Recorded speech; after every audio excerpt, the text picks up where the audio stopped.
Hey everyone, welcome. My name is Johnathan Thomas, and this is Pacific Crest Church Online. Glad that you've joined us today.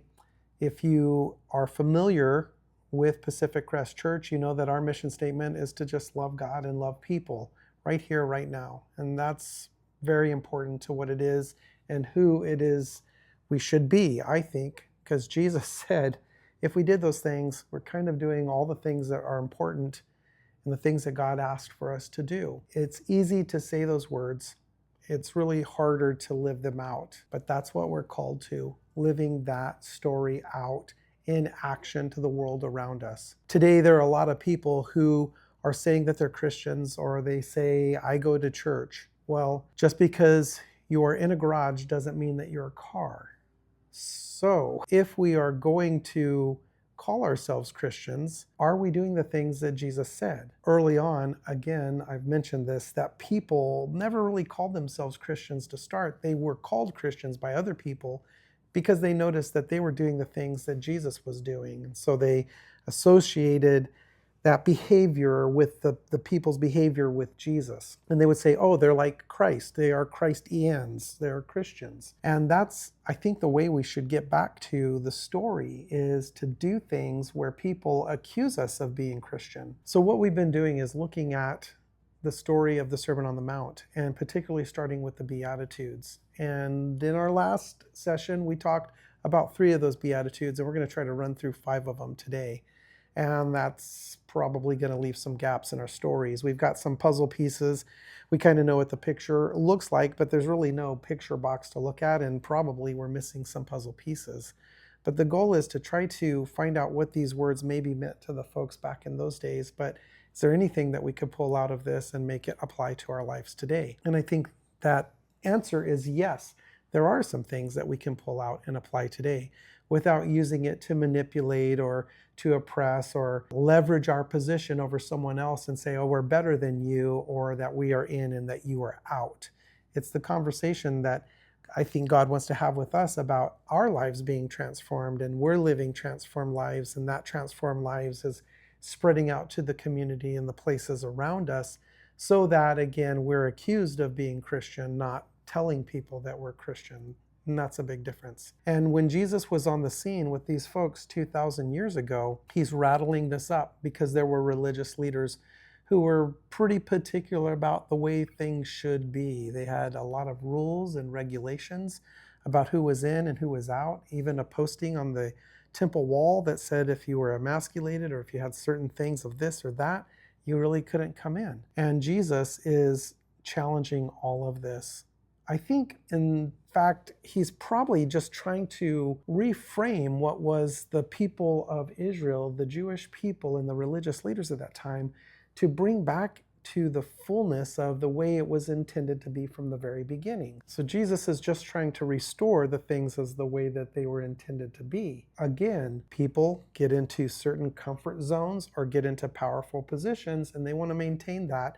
And that comes at the cost of oppressing other people. Is that someone's got to be at the top and a lot of people at the bottom to support that one person at the top. And we see that in too many places. And again, oppression happens. People are marginalized. There are the minorities, and oppression comes about with that. And so Jesus steps in and he's talking to these folks and letting them know what type of attitudes that they should have, what everybody should have, what everybody is called to have. I just want to ask a blessing. Our Father in heaven, holy is your name, and I pray your kingdom would come and your will be done here as it is where you are. And I'm just asking that we could have opened minds, eyes, ears, hearts, especially to these words that are easily spoken and truly more difficult to live out. And so I pray for grace and mercy to be extended to each of us as we are entering into this conversation.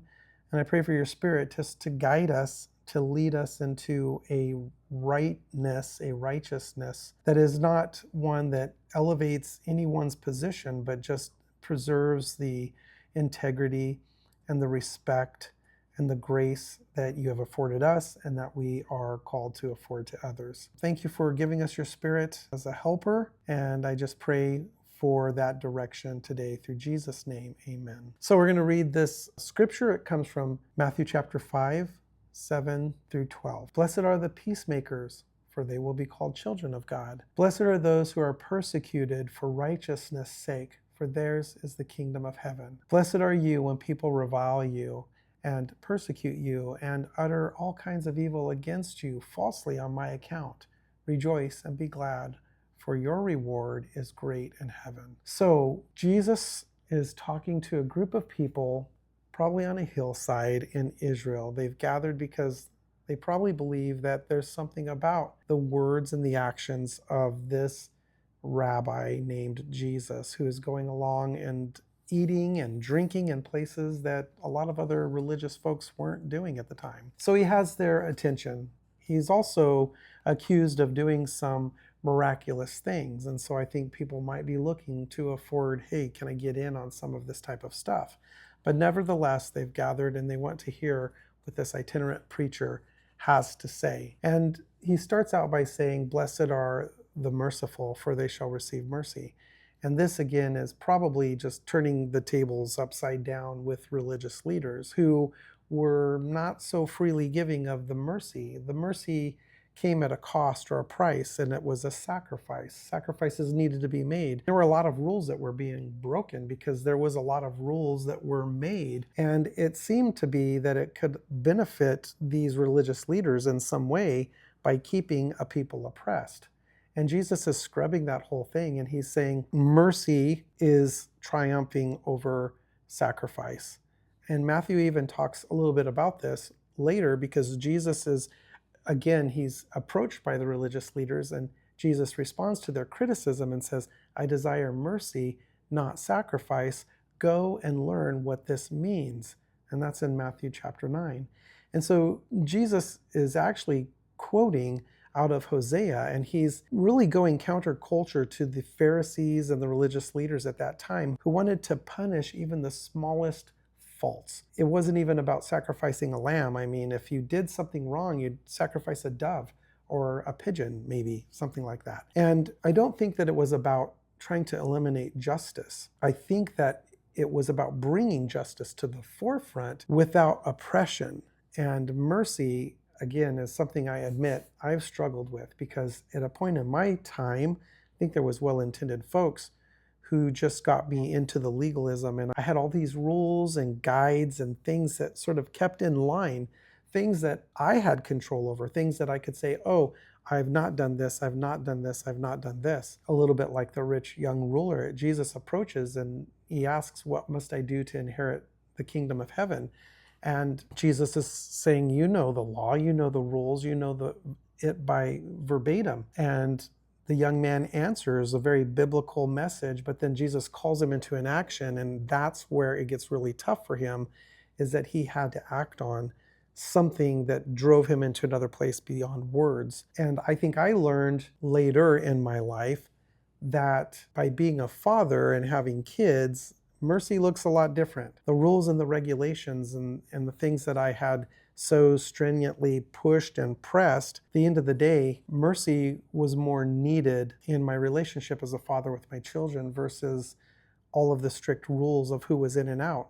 And I guess, it wasn't taking away the justice to the wrongs maybe that were committed, but it allowed the fact of my kids to keep my name in spite of the fact that they probably were not good to their mother or to myself, or that they did something not right, or they didn't care to follow the rules. There was something that was more in relationship versus just the rigid line of do this, this, this, and you're in. And if I could do that with my kids, how much more can God do that with us? Because we blow it all the time. And so Jesus is showing us, I think, a picture of God into these people, which is really, again, tough, because Jesus is basically saying, if someone steals your goat or your sheep, you go to their house with some bread and some water or wine or whatever it is, and you ask, are you okay?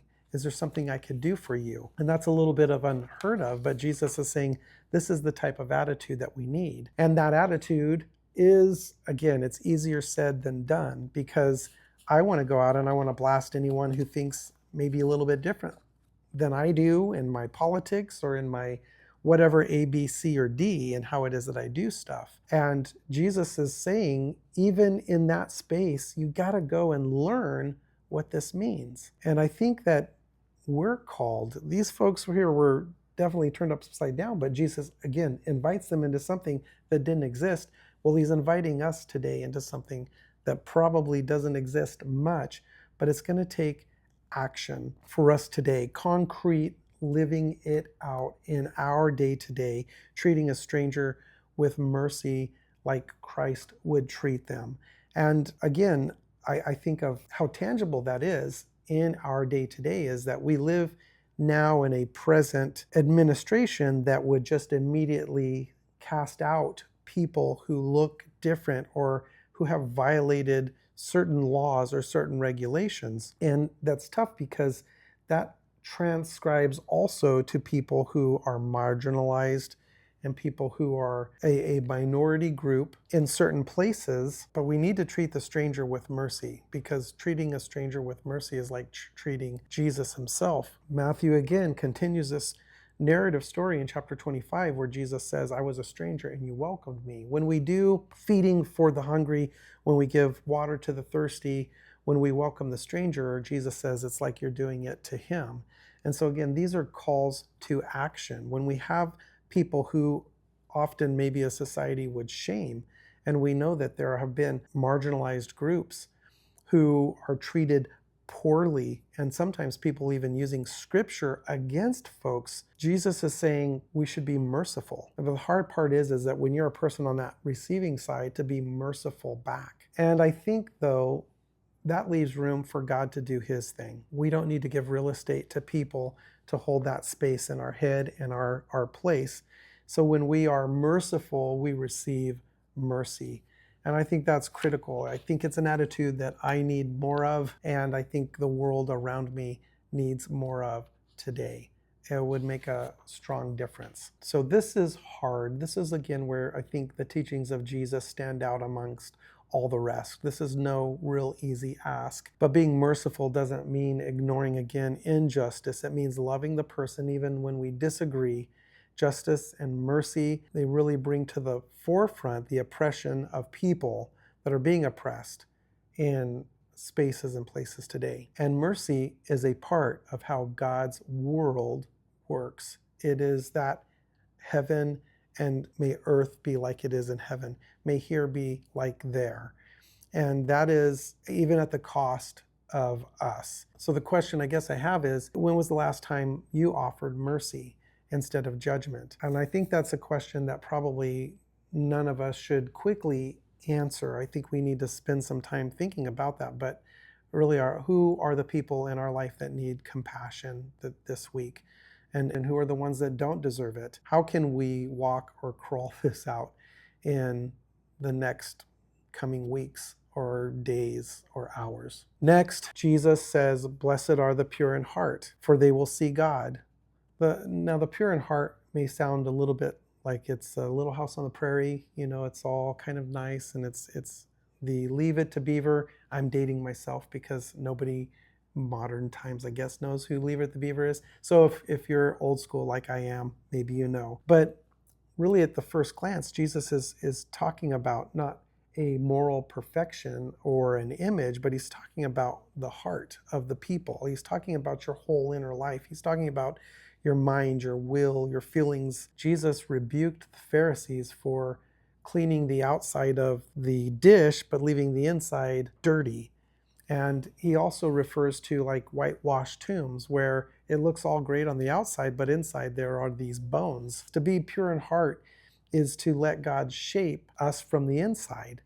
God transforms us by removing anger, removing our pride, selfishness, and filling us with love, filling us with humility, filling us with patience. You know, I guess that would be the fruit of the spirits: love, joy, peace, patience, kindness, goodness, faithfulness, gentleness, and self-control.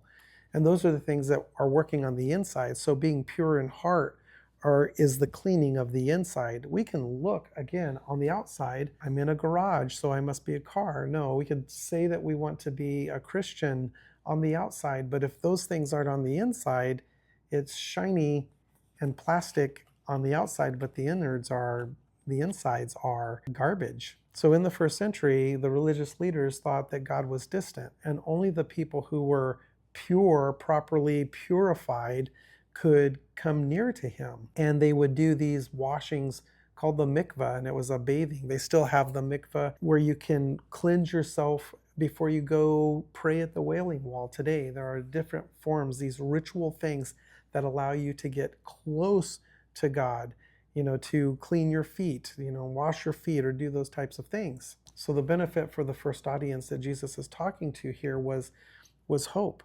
And that anyone, a tax collector, a prostitute, a Samaritan, all of these people that Jesus hung out with, that they could have a pure heart in their whole inside. They could be transformed. And that if doing that, you didn't need all the religious work to be done. You didn't have to read from certain scrolls. What you needed was love and sincerity. And today I think that to be pure in heart really asks us to do an inventory of ourselves. And are we sincere, or are we just performing? Do we love all people, or only those that look like us? And I think this really addresses our judgmental views on all sides. No matter where you are, I think we can find someone and somewhere at some point that really challenges us in this pure of heartness. So today, pure in heart really invites us to do an inventory of our heart, our spirit, that thing that's on the inside, our gut. And are we sincere, or are we being some sort of performance that we look good for other people, but we're not really all of those things of love and joy and patience and kindness, those types of things. So today, Pure in Heart really invites us to do a check, an inventory of our lives. And are we sincere, or are we being in some type of performance? Are we like a clean on the outside and dirty cup on the inside, right? It looks good, but on the inside, it's just dead bones. And Jesus doesn't say be pure in rule keeping. To be pure in heart invites us to do an inventory check. Are we sincere, or are we just living it out on the outside? Are we saying one thing and then doing another? And do we love all people? And that's tough, because there are groups of people that I know, I've heard, who have been oppressed and have been marginalized. But I'm also hearing too that there are some who maybe they don't even agree with someone's political standpoint, and they're like, I don't want anything to do with them. I don't even want anything to do with their children. And that's pretty tough for me to hear. It just is swapping one bad for another bad. And we're really called to be assessing ourselves and living with the hard things that we have to do in our heart to transform our heart first. And then we can live that way, and maybe someone else notices, and then they can come along and have their heart transformed with the same things that we are asking ourselves, the questions that we are giving hope in our lives, that maybe we know that if we can do it here, that it can happen for someone else. So my question is, do we have any impurities that we need to address? Is there hatred, judgmentalness? Is there something clouding your heart today that you need to take an exam of? How might pursuing a clean heart challenge the way you see God and others? Bob Pierce, who was the founder of World Vision, is an international humanitarian effort for kids around the world, said this: let my heart be broken by the things that break God's heart. Jesus continues, and he says, blessed are the peacemakers, for they will be called children of God. So peacemakers, this is interesting, because Jerusalem and Israel was occupied by Rome, and there were legions. And Rome said that they got peace through power. Jesus wasn't saying that you had to have power to have peace. Jesus was saying that we bring peace, and when we do, we're called children of God. The Hebrew word shalom means wholeness, well-being for all. Peacemakers work towards wholeness, bridging that divide and feeding hungry and reconciling enemies. And this can come in small acts, helping neighbors even resolve a fight, or big ones. Or it can be like activists fighting through peaceful demonstrations against racial separation and advocating for refugees or immigrants. But I think overall, the important part about when Jesus says the peacemakers will be called children of God is that not everybody could be called children of God. This was something that was used for Israelites from the very beginning. They were chosen, they were the children of Abraham. And so Jesus is kind of removing that it is of the Abraham thing, and he's saying if you're a peacemaker, you can be called a child of God. And again, one more time, he's separating this wall between the religious groups who are keeping people out, and he's inviting people in, more and more people with an opportunity to become children of God. If you were a child of anyone at that time, you would have status, you would have inheritance, you would have protection, you would have guidance. And so Jesus is saying, if you're working for peace, you're in God's inner circle. For the original listeners, this would have given them dignity. It would have allowed them to see something different under the occupation that they not only had with the Roman government, but also the religious leaders. And today, peacemaking applies broadly. It calls us into a place of healing, healing in our neighborhoods, healing in our churches. It's causing us to bring healing and peace into our society today. And peacemaking is listening, it's seeking justice, it's embracing dignity of those who are neglected, and it means actually living as siblings with people around us. It's under one God, one Father. And considering that Jesus ate with his enemies, perhaps peacemaking is sitting down with someone who is very different from us and truly hearing their story for the first time. Honestly, I'm not always eager to seek peace, but when I've been hurt, I try to avoid conflict. And so it's challenging. Again, one of those hard things that Jesus is asking us to consider, to do. But it does take risk-taking and it does take humility. But Jesus' promise is that we have God's name, that we're his kids. And that means a lot to me. I guess the question is, where's the conflict in your life and in your community that God might be calling you to resolve? And how can you act as a bridge rather than letting a wall grow up in between people? So we've moved through this pretty quickly. And I know I've left a lot of missing puzzle pieces as we're putting this together. And I think that's why this just deserves a larger conversation, a constant conversation, to not just do this once and then pass on. This is what is a way of life. I think that's the difference also of what Christianity is. Not a religion. It's not just about doing these things and accomplishing something. It truly is a way of life. It is the moving, living, breathing every single day of what Jesus is calling us to, and how do we make that active? How do we transform our lives to live this way? And so lastly, Jesus is talking about those who are persecuted. And Jesus says, "Blessed are those who are persecuted for righteousness' sake, for theirs is the kingdom of heaven. Blessed are you when people revile you on my account. Rejoice and be glad, your reward is great in heaven." And this final beatitude, I guess, this is the one that draws out, the sheep and the goats here, as Matthew would use later on in Matthew 25. I mean, today I see so many Christians wanting this calm, this peace, this don't pick on us. But if we're doing some of these things, it's going to bring persecution. There's going to be people who are going to make fun of us. There are going to be people who are going to say bad things about us. There are going to be people who are going to call us names. There are going to be people who say that we don't know enough about God, that we don't know enough about Jesus, that we have missed the mark, or maybe that we're going to hell. There's going to be people who are going to make false accusations about us and say things that are just not true. I know, because I've talked with folks who are really trying to stand up for people who are the marginalized people, the ones that Jesus would go to, and they are saying some terrible things about them. It's not nice. When we do right things, there's a good chance that you're going to get some pushback from someone somewhere. And I would say that even if you are a person saying that you're a Christian and that you go to church and you think that some bad things are being said about you, well, Jesus says that happens, so rejoice about it. People are going to say stuff like that. But I find today that there's been this big push to make Christianity this forefront where it has no opponents, it has no enemies, it is the rule of the land. And I get a little bit weary when I see something, again, like Christianity elevated to a power position, because that's not really what Jesus intended it to be. It was individual life transforming. It was one that when you lived this way, people would push back on it. They would make fun of you. They would say things about you. They would accuse you of things. This happened in the first century. Christians were accused of cannibalism because of the communion.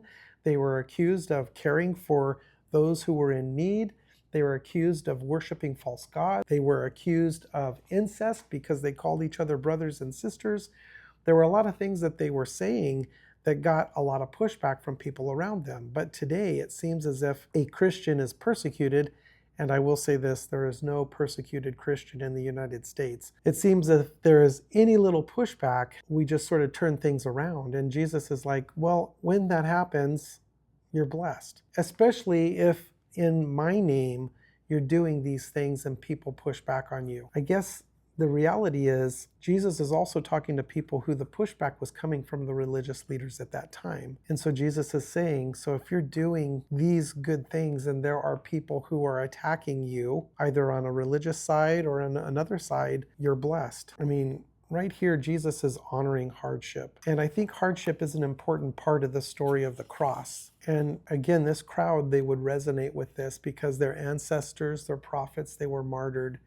They would be mistreated by kings. Even in Jesus' time, figures like John the Baptist was killed, and Jesus' followers, they would be persecuted. And Jesus is reframing all of this. The trials are signs of that you are part of the kingdom of heaven. God sees your faithfulness. It's like saying if you are doing God's work and troubles come, don't be surprised. Just welcome to the team. It's kind of the daha that there will be these things that go about. It's not a matter of if bad things happen, it's when bad things happen. If we're following Jesus, we're going to get some pushback. But this is where we need to sort of work through it, is like, are we doing the things that Jesus is saying, or are we manipulating that so that it benefits us? And my question is, have you ever been criticized because of what you do that looks like Jesus? And in that place, how do you find strength? Overall, the Beatitudes rewrites, or rather it restores this narrative that God is up to something. This idea of what the rules are. Mercy beats judgment. Purity triumphs polished. Peace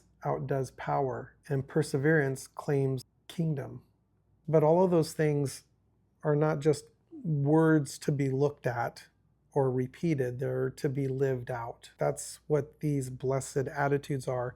They're living it out in your life and in my life. I think these Beatitudes still resonate with us today. They have to. These are the things that make us God's children. So this week, I hope maybe you could pick one of these Beatitudes and kind of wrestle with it. If it's mercy, find someone who's in need of mercy. If it's being pure in heart, spend some time assessing what that means in your life, in your wholeness. If it's peacemaking, what bridge can you gap between two fractions that are significantly divided? If it's feeling persecuted, even in small ways, how can you remember that Jesus is with you and that he's not abandoned you? So again, wrapping up, I know we may or may not have accomplished all of what I would have thought my goals were for this one, but may the God who calls the merciful, the pure, the peacemakers bless you. May you carry peace in your heart like a light, and may that light shine so that other people can see that and not really celebrate you, but the one who's transformed you. So remember, you are a child of God and you are deeply loved and you are part of an incredible story that will always end well.